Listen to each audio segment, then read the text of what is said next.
Kamianets-Podilsky Fortress is one of the oldest in Ukraine. This monument is the residents' pride and joy.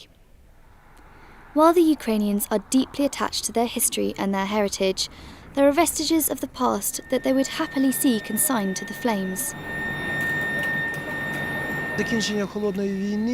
Along with the withdrawal of Soviet forces from other countries of the Warsaw Pact, a huge amount of weapons and ammunition were withdrawn from these countries. Most of them were stored in the Ukraine. It is estimated that there are 7 million small arms and light weapons in Ukraine, and that 2 million tons of ammunition is stored in depots. In 2006, there was an explosion at a depot in the south of Ukraine. There were no casualties, but another accident cannot be ruled out at any time. People living in the Ukraine. So that Ukraine can eliminate these military leftovers, NATO has been providing help for some years by means of a trust fund. This program aims to destroy stockpiles of surplus and obsolete landmines, weapons and munitions in the partner countries of the Euro-Atlantic area. Ukraine, with NATO support, decides how much to dispose of. Ammunition and small arms should be in appropriate quantities. Above those quantities are considered to be extra and should be destroyed as not needed. The program involves local industries, such as the plant in Rechany, western Ukraine. This plant was set up just next to the ammunition storage facility, as they have to be moved with great care.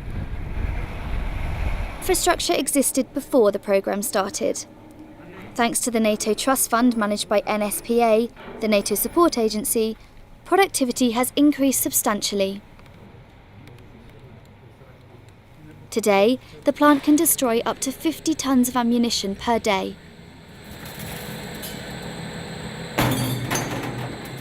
Thanks to NATO trust funds, we have increased the possibility to improve, to modernize our equipment and our technologies.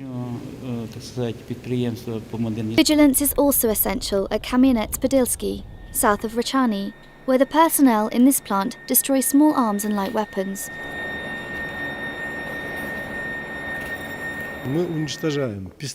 We destroy all types of weapons, pistols, machine guns, carabin, and all others.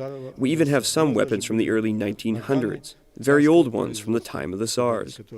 The weapons, mostly Kalashnikovs, are dismantled. The wood is separated from the metal, and the metal part is melted down. This is what remains of the weapons after the process. There is no waste and no environmental pollution.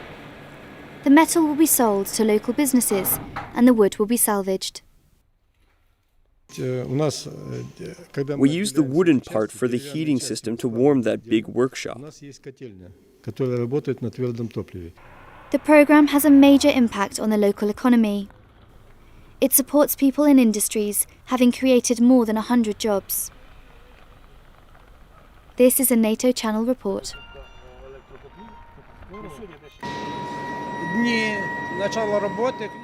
At the beginning, it was a bit unusual for us to destroy weapons, but now we have good technologies and we do our job very well. It's a risky job, but Mykola knows the procedures well. Unemployment is high in this part of Ukraine. Mykola is happy to have a job, even if it's just a temporary one. It allows him to make plans for his family. We wish that the project will continue and that it will increase our financial stability. We want to help our children and grandchildren to buy an apartment. The destruction of weapons and ammunition is not an exclusively male occupation. A lot of women work in this program.